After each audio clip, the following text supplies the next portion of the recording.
یہاں کے لیے اسی لیے جب اللہ تعالیٰ سے شیطان نے جب جھگڑا کیا تھا نا، کرنے کی کوشش کی تھی، تو اس نے قیامت کے دن کی بات کی تھی، مجھے اس وقت تک وقت دیں جب تک کہ یہ دوبارہ زندہ نہیں اٹھائے جائیں گے۔ اگر وہ ہمیشہ جنت میں ہوتے تو زندہ اٹھانے کی بات ہی نہ ہوتی کوئی۔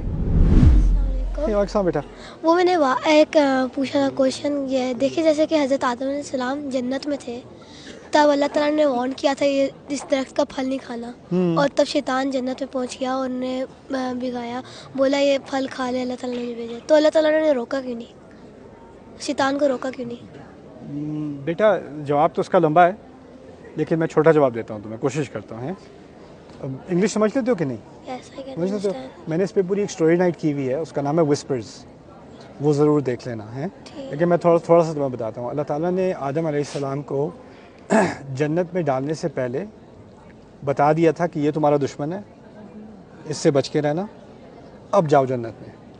اور یہ نہیں کہا آدم علیہ السلام سے جنت میں ہمیشہ کے لیے رہنا، کہا ٹھہر جانا وہاں پہ۔ اسکن کا لفظ ہوتا ہے ٹھہر جاؤ، اخلد ہوتا ہے ہمیشہ کے لیے رہو، یہ نہیں کہا تھا۔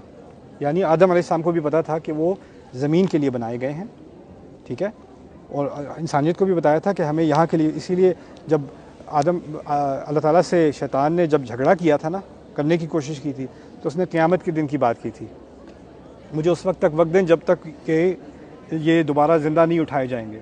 اگر وہ ہمیشہ جنت میں ہوتے تو زندہ اٹھانے کی بات ہی نہ ہوتی کوئی، ہے نا؟ تو سب کو پتہ تھا، ہم سب بھی وہاں پر تھے، ہماری روحیں تھیں وہاں پہ، اور آدم علیہ السلام بھی تھے، ان کو بھی علم تھا کہ ہمیں زمین پہ ڈالا جانا ہے، ان کو بھی علم تھا کہ ہمیں یہاں پر امتحان ہونا ہے، اور فی الحال آپ نے رہنا ہے جنت میں۔ اچھا، پھر جانے کیوں دیا؟ جانے اس لیے دیا کہ جنت میں کیا چیز حرام تھی؟ کتنی چیزیں حرام تھی پتہ ہے؟ نہیں یاد نہیں آ رہا۔ وہ ایک درخت، اس کا پھل، بس، اور کچھ حرام نہیں تھا۔ اور اللہ تعالیٰ نے آدم علیہ السلام کو سکھایا کہ بے شک تمہارے سامنے ساری بے شمار چیزیں حلال ہوں اور صرف ایک چیز حرام ہو۔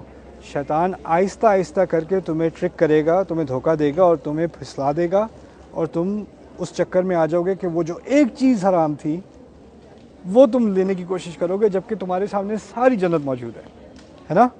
اب یہ سیکھ لیا کہ شیطان اس طرح کرتا ہے، اب تم دنیا کی زندگی کے لیے تیار ہو، کیونکہ دنیا میں اللہ تعالیٰ نے تمہارے لیے ساری چیزیں حلال کی ہیں اور کچھ چیزیں تھوڑی سی حرام کی ہیں۔ شیطان کیا کرے گا؟ جو چیزیں حلال ہیں وہ کہے گا اس میں کیا مزہ ہے، اور جو چیزیں حرام ہیں وہ کہے گا تھوڑا سا تو کر لو، تھوڑا سا قریب چلے جاؤ، کچھ ایسے کر لو، کچھ بھی نہیں ہوگا، کوئی نہیں، اللہ معاف کرے گا۔ وہ دھوکہ دے کے تمہیں وہی کرے گا، اب تمہیں اور تمہاری اولاد کو، جو اس نے تمہارے ساتھ جنت بھی کیا تھا۔ تو یہ اللہ تعالیٰ نے آدم علیہ السلام کو ایک ٹریننگ دی تھی کہ کیا ہونے والا ہے دنیا میں، اور کس طرح اس بات کو ہم نے یاد رکھنا ہے، ٹھیک ہے؟ اور ایک چھوٹا سوال ہے، کیا اچھا، کہتے ہیں، آپ پاکستانی ہیں کہ کوئی اور آؤٹ آف؟ میں بہت ہی پاکستانی ہوں۔ اچھا، کوئی اور ہی ہے؟ کوئی اور کون؟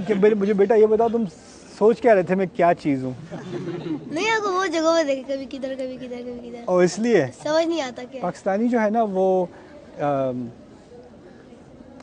کبوتر کی طرح ہیں، ہر جگہ ملتے ہیں۔